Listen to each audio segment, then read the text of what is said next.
کہ اشراف اکبر بال بکھرے ہوئے پراگندہ کپڑے پرانے کپڑے لیکن اللہ کی نگاہوں میں اتنے محبوب کہ اگر قسم کھا لے تو اللہ ان کی قسم کو پورا کر دے، بلکہ اگر کسی کو کہہ دے کہ جاؤ میں نے تمہیں بادشاہ بنا دیا، بیٹھا کہاں ہے؟ جھونپڑے میں بیٹھا کہاں ہے؟ درخت کے نیچے، پہچان کا کوئی نہیں، اگر یوں کہہ دے کہ جاؤ میں نے تمہیں بادشاہ بنا دیا، وہ بادشاہ بنے بغیر اس کی موت نہیں آ سکتی۔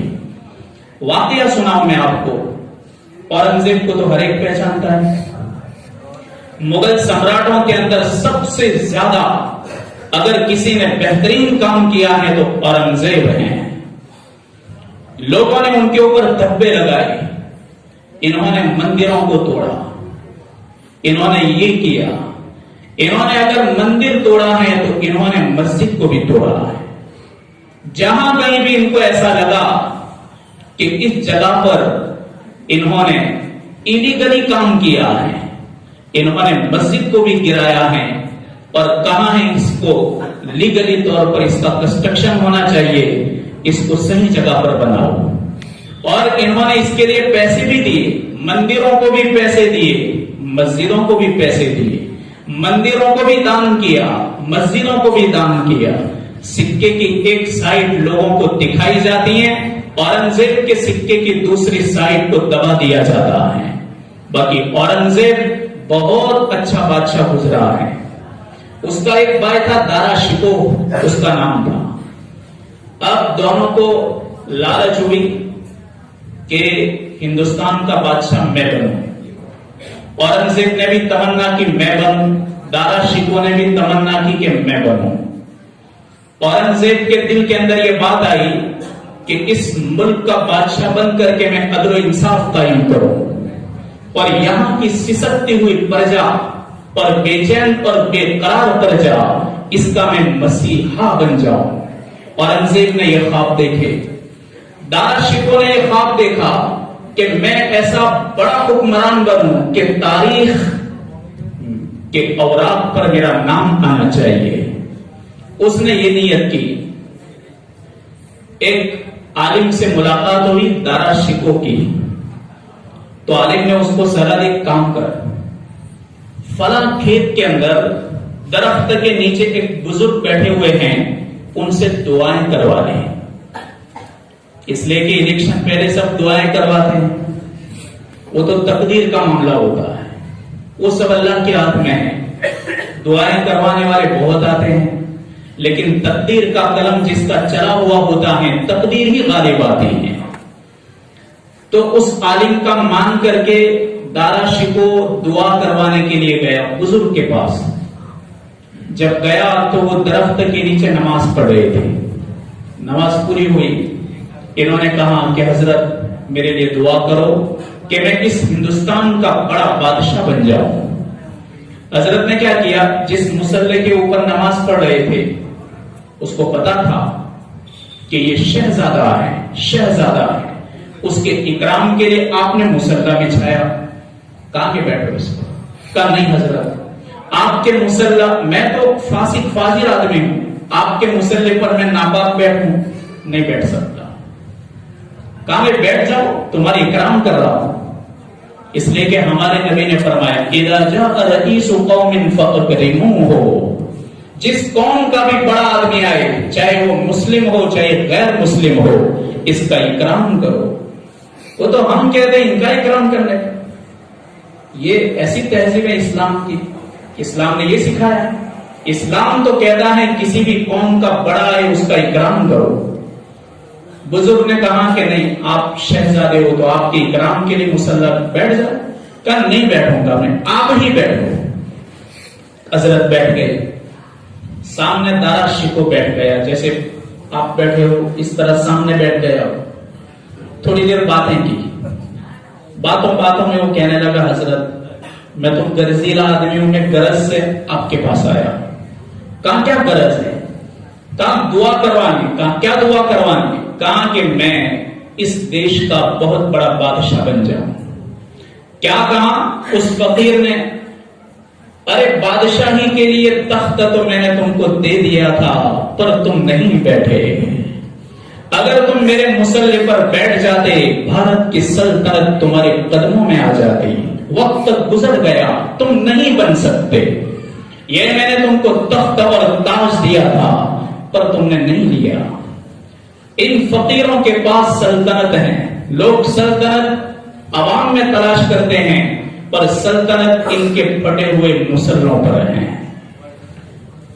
تو کہا حضرت کیا ہوگا؟ کہا وہی ہوگا جو میں نے کہا, تو نہیں بن سکتا. ناامید ہو کر چلا گیا. لیکن اس نے اس بات کو چھپایا. اس نے طے کیا اورنگزیب کو میں بات نہیں بتلاؤں گا. اگر میں نے اورنگزیب کو کہہ دیا تو وہ چوکنا ہو جائے گا, وہ بھی دعا کروانے جائے گا. تو اورنگزیب سے اس بات کو چھپایا. اورنگزیب رحمت اللہ علیہ اسی عالم کے پاس گئے جس کے پاس یہ دعا کے لیے گیا تھا. ملاقات ہوئی, کہا کہ دعا کرنا. اس نے کہا کہ میں نے ایک بزرگ کا تمہارے بھائی کو کہا تھا, دارا شکو کو میں نے ایک جگہ پر بھیجا تھا, تم بھی جاؤ.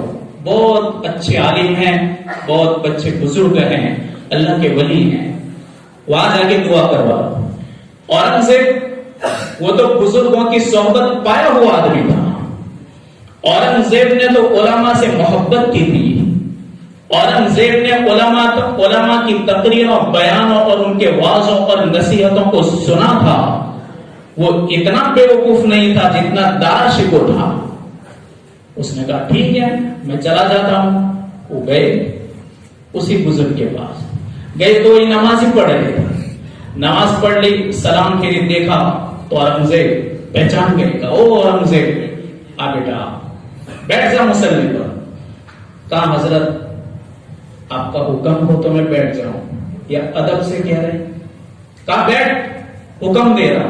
فوراً بیٹھ گئے اور حضرت نیچے زمین پر بیٹھ گئے. تھوڑی دیر باتیں چلی, تمہارے یہ خیریت سے ہیں, خیریت سے ہیں, ایسی باتیں چلی. دارا شکو کی کوئی بات انہوں نے نہیں چھیڑی کہ تیرا بھائی یہاں آ کے گیا. جب جانے لگا تو اورنگزیب نے کہا کہ حضرت دعا کرو, اس ملک کے اندر ظلم ہے, ظلم. انسانیت سسک رہی ہے, غریب پر مظلوم لوگ ہیں بے سہارا بن رہے ہیں. اس ملک کے اندر عدل اور انصاف کی ضرورت ہے. اس ملک کے باشندے عدل اور انصاف کے لیے تڑپ رہے ہیں, بھیک مانگ رہے ہیں. دعا کرو, اگر اس ملک کا سلطان میں بن گیا اس ملک کو عدل و انصاف سے بھر دوں گا. کہا بیٹا دعا کی کوئی ضرورت نہیں, سلطنت میں نے تمہارے قدموں میں رکھ دی. مسلح ہے پٹا ہوا, کیا کہہ رہے ہیں؟ سلطنت, بھارت کی سلطنت تمہارے قدموں میں دے دی, تم بیٹھ گئے, اس ملک کے مالک تم ہو. کہا حضرت مذاق کرے؟ کہاں تو کیوں بیٹھا تھا تم؟ میں نے فیصلہ کر دیا ہے. اورنگزیب بھی بڑا ہوشیار تھا.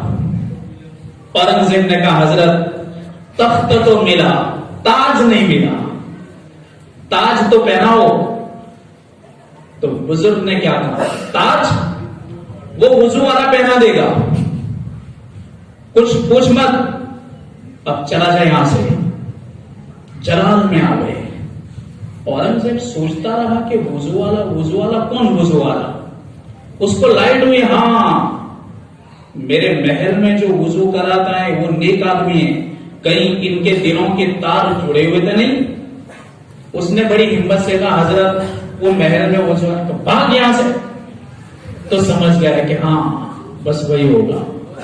اب جب محل کے اندر گئے اس کو دیکھا کہ تاج تو اس کے پاس ہے, تخت ادھر سے مل گیا, تاج تو یہاں سے ہی ملے گا.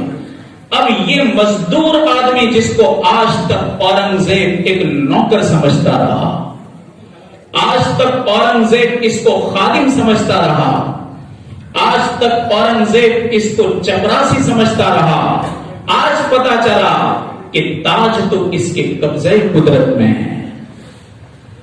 وضو کر رہے تھے, وہ وضو کروانے کے لیے آئے. پہلے دارا شکو کو وضو کروایا, شہزادوں کو وضو کرا رہے تھے, اورنگزیب کو وضو کرایا. اورنگزیب نے اپنی پگڑی اتاری, نیچے رکھی تھی. وضو والے کو کیا کہا, ذرا پگڑی پہنا دو. کہا نہیں, آپ تو بڑے بڑے آدمی ہو, میں فقیر آدمی ہوں, میں کس طرح آپ کو پگڑی پہنا سکتا. کہا نہیں پہنا دو یار, پہنا دو. کہا نہیں پہناؤں گا. تھوڑے جلال میں آئے, کہا پہنا دو, میں آپ کا لڑکا ہوں. انہوں نے اپنا ہاتھ سر پہ زور سے مارا. اس بزرگ کو کہا کہ ستیہ ناس ہو تمہارا, تم نے میرے راز کو فاش کر دیا. پھر اس کے بعد انہوں نے پگڑی اٹھائی, سر پہ رکھ کر کہا بیٹا تخت تو ادھر سے مل گیا, تاج تمہیں ادھر سے مل گیا, اب تم اس ملک کے شہنشاہ ہو. اس کے بعد پھر یہ سلطان بن گیا. ہمارا نبی یہی کہہ رہا ہے, جنت میں دکھائی دینے میں تم کو ایسا لگے گا یہ فقیر ہیں, لگتا ہے کہ یہ دین سے دور ہیں, لیکن لو اقسم علی اللہ لابرہ, ایسے لوگ اگر قسم کھا لے تو اللہ تعالیٰ ان کی قسم کو پورا کر دیتا ہے.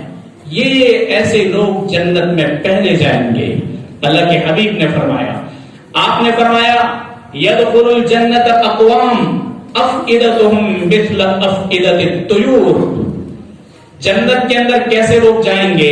آپ نے فرمایا ایسے لوگ جائیں گے جن کے دل پرندوں کے دلوں کی طرح ہیں. پرندوں کے دل کیسے؟